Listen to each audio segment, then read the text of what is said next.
نیکی کرنا اور پھر ڈرنا کہ کہیں رد نہ ہو جائے، یہ ہے نیک لوگوں کا طریقہ۔ گناہ کرنا اور پھر یہ امید رکھنا کہ کوئی بات نہیں، اللہ معاف کرے گا، یہ ہے غافلوں کا طریقہ۔ شیطان ہمیں کان پکڑ کر رب کی نافرمانیوں میں لگا دے۔ اللہ کی رحمت بہت بڑی ہے، نمازیں پڑھنے کی کیا ضرورت ہے؟ اللہ کی رحمت تو بہت بڑی ہے۔ زکوٰۃ دینے کی کیا ضرورت ہے؟ خون پسینے کی کمائی میں کیوں کسی کو دے دوں؟ اللہ کی رحمت بہت بڑی ہے، وہ معاف کر دے گا۔ میں سود کا لین دین کیوں نہ کروں؟ میں رشوت کا لین دین کیوں نہ کروں؟ اللہ کی رحمت بہت بڑی ہے۔ جب دل میں آئے گا میں گالی دوں گا، جب میرا دل چاہے گا میں غیبت کروں گا، جب میرا دل چاہے گا میں مسلمانوں کی چغلیاں کروں گا، ایک کو دوسرے سے لڑاؤں گا۔ اللہ کی رحمت بہت بڑی ہے۔ لوگوں کے عیب میں اچھالوں گا، مجھے کیا پرواہ ہے؟ مال دبا لے کسی کا، کسی کی چیز عارضی طور پر لے کر واپس کرنے کی کیا ضرورت ہے؟ اللہ کی رحمت بہت بڑی۔ مسلمانوں کے برے برے نام رکھنے میں حرج کیا ہے؟ ذرا مزہ آتا ہے، ذرا ہنسی مذاق بنتی ہے۔ اللہ کی رحمت بہت بڑی ہے، خیر ہے، کوئی حرج نہیں ہے۔ میں کسی کو لمبو کہہ دوں، میں کسی کو ٹھنگو کہہ دوں، میں کہہ دوں کہ تیری برادری چھوٹی ہے، میری برادری بڑی ہے، تیری اوقات کیا ہے؟ تو کماتا کیا ہے؟ تو سمجھتا کیا اپنے آپ کو؟ کیا حرج ہے کہنے میں؟ اللہ کی رحمت بہت بڑی ہے۔ مرد عورتوں کے ساتھ دوستی کریں، چیٹ کریں، وائس میسج کریں، ملاقات کریں، آپس میں رابطہ رکھیں، کیا حرج ہے؟ اللہ کی رحمت بہت بڑی ہے۔ 4 دن کی زندگی ہے، کچھ کمائیں کھائیں، موج کریں، کچھ انجوائے کریں۔ کیا ہر وقت میں نمازیں پڑھتا رہوں؟ کیوں داڑھی رکھوں؟ میں کیوں امامہ سجاؤں؟ کیوں رسول پاک صلی اللہ علیہ وسلم کی سنتیں اپناؤں؟ بس اللہ کی رحمت بہت بڑی ہے۔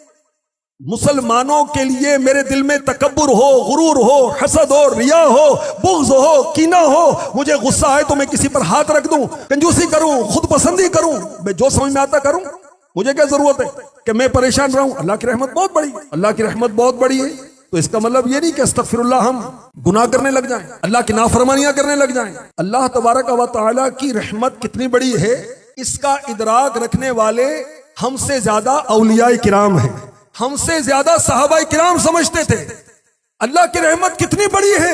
انبیاء کرام ہم سے زیادہ سمجھتے تھے۔ میرے آقا صلی اللہ علیہ وسلم فرماتے ہیں میں تم میں سب سے زیادہ اللہ کا خوف رکھنے والا ہوں، اس لیے کہ میں سب سے زیادہ رب کی معرفت رکھنے والا ہوں۔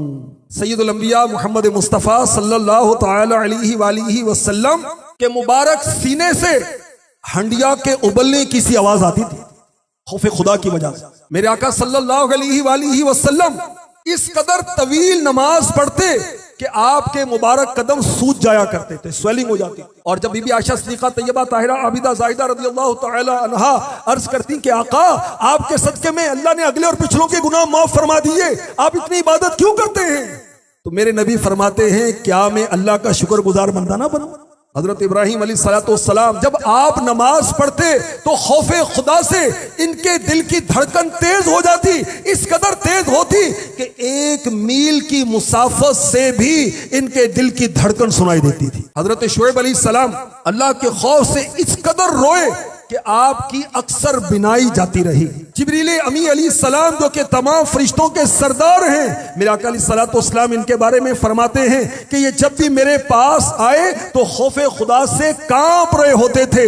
حضرت صدیق اکبر رضی اللہ تعالی عنہ آپ نے ایک پرندے کو، ایک برڈ کو دیکھا، کہا کاش میں تیری طرح ہوتا، مجھے انسان نہ بنایا گیا ہو۔